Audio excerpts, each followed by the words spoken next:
Hello everyone and welcome to American Literature 2, English 2162.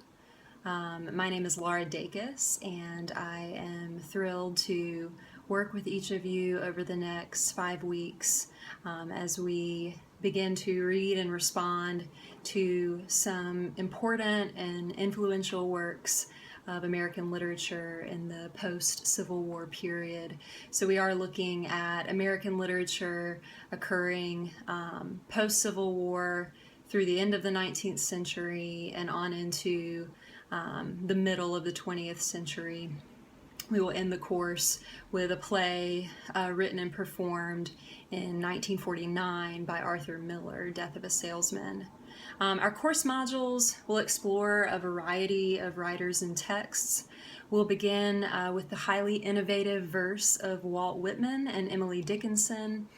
Perhaps these are writers that you have some familiarity with.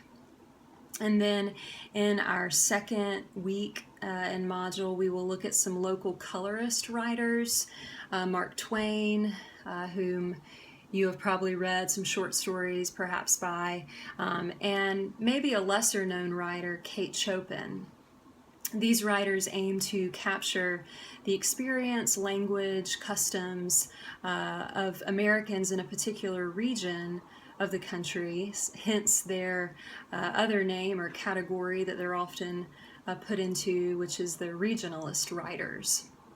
Then in our third module, this will give you the opportunity to read and respond to the writings of two key African American intellectuals of the late 19th and early 20th centuries, W.E.B. Du Bois and Booker T. Washington. And in this module, we will look particularly at the Black experience in America around the turn of the 20th century. And in these two key intellectuals, we will see two distinct philosophies on race relations and the pursuit of racial equality.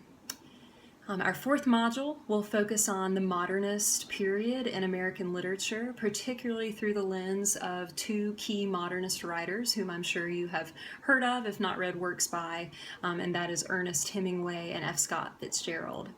And then lastly, we will end the course with Arthur Miller's famous exploration of the promises and limits of the American dream, his 1949 family drama, Death of a Salesman.